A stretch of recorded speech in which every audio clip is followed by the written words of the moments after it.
오늘 이 저녁 시간 함께 읽을 하나님의 말씀 시편 148편 7절에서 13절까지의 말씀입니다. 시편 148편 7절에서 13절까지의 말씀 여러분들을 대표해 제가 읽도록 하겠습니다. 시편 148편 7절 말씀부터 읽도록 하겠습니다. 너희 용들과 바다여 땅에서 여호와를 찬양하라. 불과 우박과 눈과 안개와 그의 말씀을 따르는 광풍이며 산들과 모든 작은 산과 과수와 모든 백향목이며 짐승과 모든 가축과 기는 것과 나는 새며 세상의 왕들과 모든 백성들과 고관들과 땅의 모든 재판관들이며 총각과 처녀와 노인과 아이들아 여호와의 이름을 찬양할지어다. 그의 이름이 홀로 높으시며 그의 영광이 땅과 하늘 위에 뛰어나심이로다. 아멘. 오늘 이 시간 우리는 온 세상아 찬양하라 라는 제목을 가지고 오늘 우리가 읽은 하나님의 말씀 함께 나누는 시간 갖도록 하겠습니다. 오늘 우리가 함께 읽은 시편 148편의 시, 저번 주와 마찬가지로 이름을 없는 시인의 시가 계속해서 이어지고 있습니다. 이 이름을 알 수 없는 시인은 오늘도 찬양시와 할렐루야 시의 두 가지 양식을 가지고 하나님께 기도드리고 있는데요. 제가 저번 주에도 말씀드렸지만 오늘 한 번 더 이 두 가지 시의 양식에 대해 여러분들께 먼저 알려드리고자 합니다.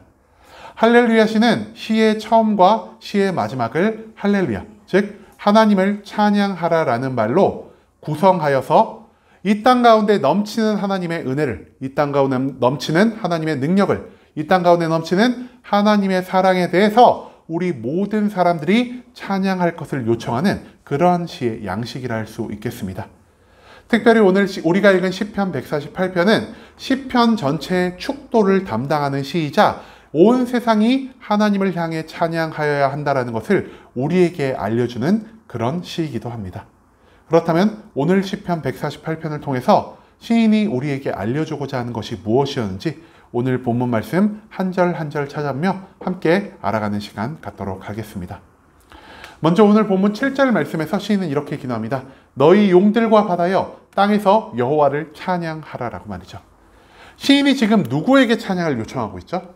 용들과 바다에게 찬양을 요청하고 있습니다. 그런데 여러분, 이 용과 바다가 성경에서 어떤 의미로 사용되는지 혹시 알고 계시나요?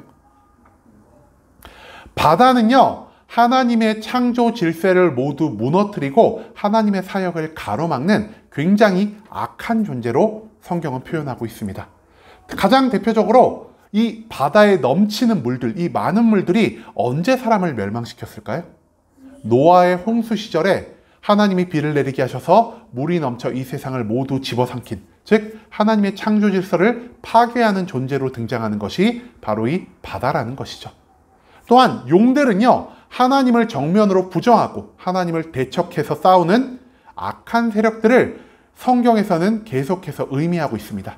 대표적으로 이 용들이 나오는 것이 요한계시록, 그리고 이 세상의 마지막에 대해서 설명하는 다니엘서에서 이 용이 굉장히 많이 표현되고 있는 것 같습니다.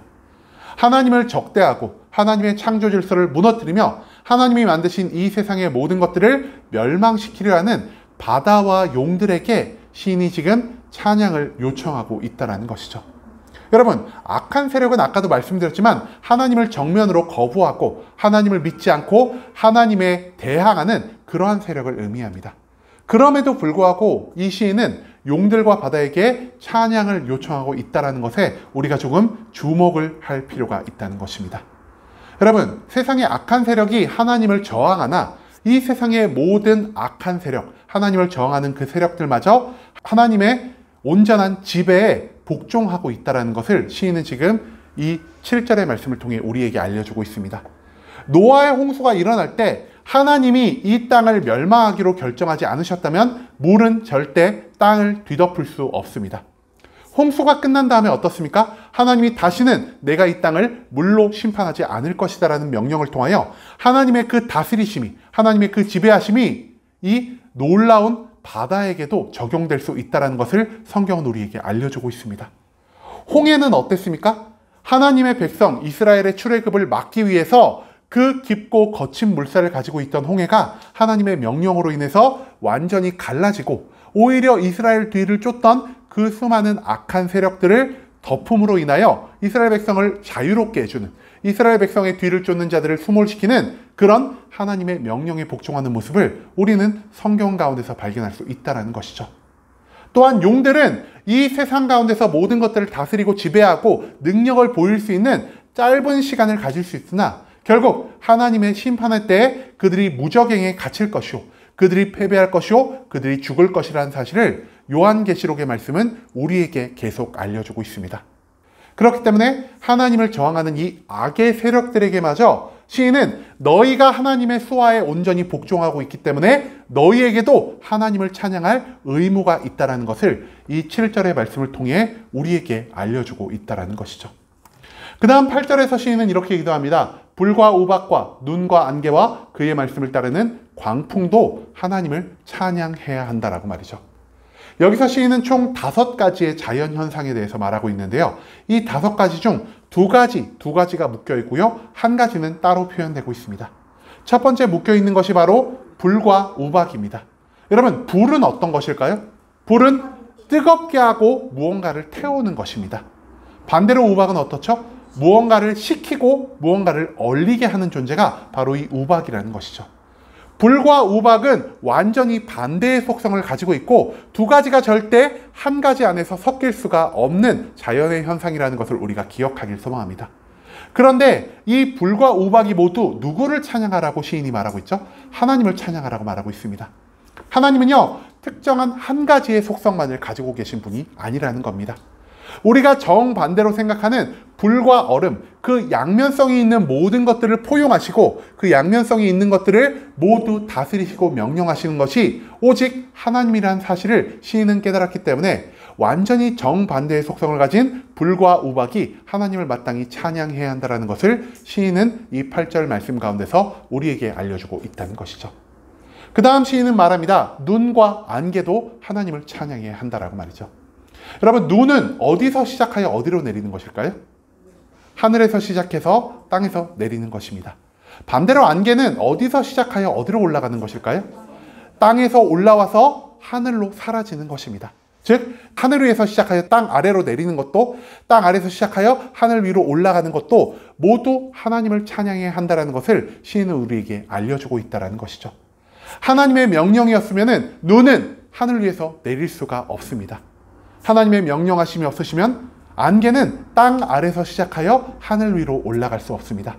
땅 위에 있는 모든 것도, 하늘 위에 있는 모든 것도 하나님의 온전한 다스림 가운데 있기 때문에 이 모든 것이 하나님을 찬양할 마땅한 책임을 가지고 있다는 것을 시인은 또한 우리에게 알려주고 있다는 것이죠. 마지막으로 시인은 광풍, 거세게 부르는 바람을 보고 하나님께 찬양하라 요청하고 있습니다. 여러분, 우리가 바람의 시작점과 바람의 끝을 알 수가 있나요? 인간의 눈으로 봤을 때 바람은 그 시작도 그 끝도 알 수 없는 신출귀몰한 존재라는 것입니다. 그런데 하나님만이 이 바람의 시작과 끝을 온전히 다스릴 수 있는 분이라는 사실을 시인은 이 8절 말씀에서 우리에게 알려주고 있습니다. 하나님이 명령하실 때 그 바람이 탄생하여 움직일 수 있고 하나님이 명령하실 때 그 바람이 그쳐서 멈출 수 있다는 것. 오직 하나님의 명령에 따라 우리의 인간으로서는 도저히 종잡을 수 없는 바람의 움직임이, 바람의 시작이, 바람의 끝이 결정될 수 있기 때문에 하나님의 지배 아래에 있는 이 바람조차 하나님께 찬양해야 한다는 것을 시인은 이 8절의 말씀을 통해 우리에게 알려주고 있는 것입니다. 이 세상에 있는 모든 자연의 현상들이 하나님의 명령에 순종하기 때문에, 하나님의 지배 아래에 있기 때문에 이 세상 모든 자연 현상들이 하나님을 찬양해야 한다는 것, 그것을 우리가 오늘 이 본문 말씀을 통해서 기억할 수 있게 되기를 소망합니다. 그리고 9절의 말씀에서 시인은 이렇게 기도합니다. 산들과 모든 작은 산과 과수와 모든 백향목이 하나님을 찬양해야 한다라고 말이죠. 여러분, 시인은요, 앞서서는 자연 현상에 집중을 했다면은 이 말씀에서는 실제적으로 존재하는, 우리의 눈에 보이는 그 자연 만물을 바라며 이 모든 자연 만물들이 하나님을 찬양해야 한다는 것을 우리에게 선포하고 있습니다. 그리고 10절 말씀에서 시인은 기도합니다. 짐승과 모든 가축과 기는 것과 나는 새도 하나님께 찬양해야 한다라고 말이죠. 자연 현상뿐 아니라 자연 물만이 아니라 이 세상에 살아가는 모든 생명을 가진 짐승들이 하나님을 찬양해야 한다는 것을 시인은 오늘 본문의 말씀을 통해서 우리에게 거듭 강조하고 있다는 것입니다. 여러분, 왜 이 모든 것들이 하나님께 마땅히 찬양해야 할 의무를 가지고 있을까요? 이 모든 것들을 하나님이 창조하셨기 때문입니다. 이 모든 것들을 하나님이 보존하고 계시기 때문입니다. 이 모든 것들에게 하나님이 생명을 허락하여 주시고 이 모든 것들을 하나님이 매일매일 새로운 힘과 능력을 공급해 주시기 때문에 이 세상에 존재하는 모든 것, 하나님에 의해 창조된 모든 것들이 마땅히 하나님께 찬양해야 할 의무를 가지고 있다는 것을 시인은 오늘의 이 본문 말씀들을 통하여 우리에게 거듭 강조하고 있다는 것이죠. 그리고 11절과 12절의 말씀에서 시인은 앞서 이 자연 만물에 초점을 맞추고 있었다면 이후의 말씀에서는 우리 사람들, 인간들에게 초점을 맞춰서 하나님께 찬양을 올려드리고 있습니다. 세상의 왕과 모든 백성들과 고관들과 땅의 모든 재판관들이며 총각과 처녀와 노인과 아이들 또한 하나님께 찬양 올려야 한다는 것을 시인은 우리에게 알려주고 있습니다. 여러분, 우리는 찬양을 해야 하는 사람들이 하나님을 믿고 하나님의 뜻대로 살아가는 우리 성도들만이라고 생각할 때가 너무나 많습니다. 이 교회 안에서만 찬양이 불러져야 하고 저 세상에 하나님을 모르는 자들, 하나님을 믿지 않는 자들, 하나님을 부정하며 하나님을 믿는 모든 사람들을 핍박하는 자들은 찬양할 자격이 없다고 우리는 생각하고 있습니다. 하지만 시인은 그렇게 생각하지 않았던 것 같습니다. 이 세상의 왕들도 하나님을 알지 못하고 살아가는 모든 백성들도 너무나 많은 것들을 배워 똑똑함, 지혜가 넘치는 모든 고관들과 땅의 재판관들도 그리고 남자, 여자, 노인, 아이 가릴 것 없는 이 세상에 있는 모든 존재들이 마땅히 하나님께 찬양해야 한다는 것을 시인은 우리에게 거듭 강조하고 있습니다. 특별히 하나님을 믿는 사람들만이 찬양의 의무를 가지고 있는 것이 아니라 하나님이 직접 손으로 지으시고 하나님이 그 안에 자기의 숨결, 생명의 숨결을 불어넣으셔서 우리를 살아 움직이게 하시는 그 모든 인간들이 하나님께 마땅히 찬양해야 할 의무를 가지고 있다는 것을 시인이 11절과 12절의 모든 말씀을 통해서 우리에게 거듭 알려주고 있다는 것이죠. 우리들만이 하나님을 찬양해야 하는 것이 아니라 이 세상의 모든 존재들이 하나님을 찬양해야 할 마땅한 의무를 지니고 있다는 것, 그것을 우리가 오늘 본문 말씀 가운데서 발견할 수 있게 되기를 소망합니다. 그 다음 마지막 13절 말씀에서 시인은 이렇게 기도합니다. 여호와의 이름을 찬양할지어다. 그의 이름이 홀로 높으시며 그의 영광이 땅과 하늘 위에 뛰어나심이로다 라고 말입니다. 여러분, 시인은 이 13절 말씀에서 하나님이 왜 찬양받으셔야 하는지에 대한 그 이유를 우리에게 알리고 있습니다. 하나님이 왜 찬양받으셔야 하냐? 하나님의 이름이 홀로 높으시며 땅과 하늘 위에 그 영광이 뛰어나기 때문입니다. 즉, 하나님보다 높은 존재가 이 세상 어디를 찾아봐도 발견할 수 없으며 하나님보다 능력이 뛰어난 존재가 이 세상 어디를 찾아봐도 없으며 하나님보다 그 영광스러운 이름을 가진 존재가 이 세상 어디를 찾아봐도 존재하지 않기 때문에 시인은 오직 하나님만이 이 세상에서 유일하게 찬양받을 존재가 되었다는 것을 우리에게 23절의 말씀을 통해 거듭 강조하고 있다는 것이죠. 이 세상을 창조하신 하나님, 이 세상을 유지시키신 하나님, 이 세상을 사랑하시기에 자신의 축복과 자신의 은혜를 이 세상 가운데 계속 보여주시는 하나님, 이 세상의 모든 것들을 위해서 매일매일 수고하시는 것을 멈추지 않는 그 하나님이 아니고서는 누가 이 세상 만물에게, 누가 이 세상 모든 사람들에게 찬양받을 만한 자격이 있겠습니까? 그렇기 때문에 시인은 찬양받을 만한 온전한 자격이 있는 하나님 한 분만을 위해 우리가 마땅히 찬양해야 한다는 것을 오늘 이 본문 말씀을 통해 우리에게 알려주고 있다는 것입니다.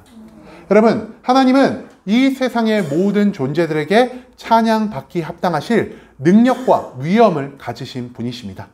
하나님이 이 세상의 모든 것들을 창조하셨기 때문에 하나님이 이 모든 것들을 유지하고 보존하는 매일매일의 수고를 더하고 계시기 때문에 하나님이 이 세상의 모든 것들을 사랑하심으로 우리 인간들에게 매일의 생명을 허락하여 주시고 우리가 이 세상을 살아갈 수 있는 힘과 능력을 매일매일 공급해 주시기 때문에 이 세상에 있는 모든 인간들은, 이 세상에 있는 모든 자연 만물들은, 이 세상에 있는 모든 자연 현상들은 하나님께 마땅히 찬양해야 할 의무가 있다는 것을 시인은 오늘 본문의 말씀을 통해서 우리에게 알려주고 있다는 것이죠. 그렇기 때문에 우리 모든 사람들은 하나님께 찬양해야 할 의무와 책임을 가진 존재가 되었습니다. 그런데요, 시인이 아까 계속해서 강조한 건 무엇이냐? 우리 인간들만 하나님을 찬양해서는 안 된다고 시인은 오늘 본문 말씀 가운데서 우리에게 알려주고 있습니다. 자연도 하나님을 찬양해야 하고요. 자연의 현상도 하나님을 찬양해야 하고요. 저 악한 세력들마저 하나님께 찬양해야 할 의무가 있다는 것을 시인은 오늘 말씀 가운데서 거듭 강조하고 있습니다. 여러분, 혹시 여기서 성가대 활동 해보신 분 있으신가요? 여기 몇 분 계시네요. 성가대 활동을 할 때 제일 중요한 게 무엇일까요?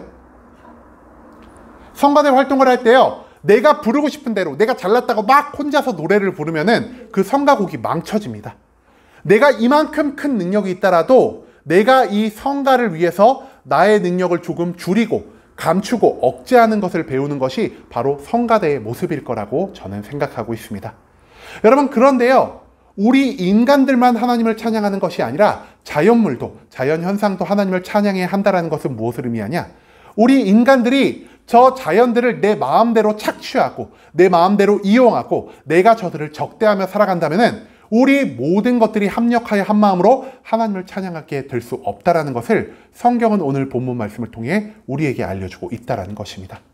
여러분, 우리 모든 것은요, 하나된 마음으로 합력하여 서로가 한 마음으로 하나님을 찬양할 의무가 있는 존재들입니다.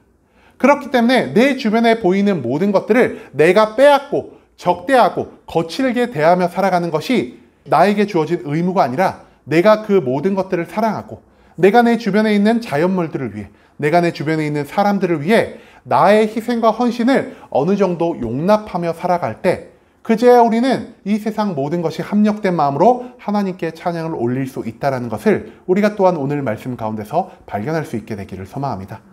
이제는 나만 사랑하는 것이 아니라, 나만 아끼는 것이 아니라 내 주변에 있는 모든 성도들을, 또한 내 삶의 자리 주변에 있는 모든 사람들을 아끼고 사랑하는 마음을 갖기를 소망합니다. 또한 우리가 사람들에게만 우리의 사랑을 한정하는 것이 아니라 이 세상에 있는 모든 자연물들, 생물들, 자연현상들에게도 우리가 그들을 아끼고 존중하는 마음을 가질 수 있기를 소망합니다. 이 세상 모든 것 가운데 나를 통한 하나님의 사랑이 계속해서 퍼져 나갈 때 그제야말로 우리는 이 세상에 있는 모든 존재들과 합력하여 한 마음을 가지고 하나님을 향한 완전한 찬양을 부를 수 있게 된다는 것을 우리가 오늘 말씀을 통해 기억하며 이제는 우리의 사랑을 나에게만 한정하는 것이 아니라 온 세상을 향하여 우리의 사랑을 퍼뜨리며 온 세상 가운데 하나님을 향한 찬양이 넘쳐 흐를 수 있는 그런 사랑의 마음을 가지고 살아갈 수 있는 우리 순복음 함께하는 교회 모든 성도님들이 될 수 있기를 간절한 마음으로 소망하겠습니다.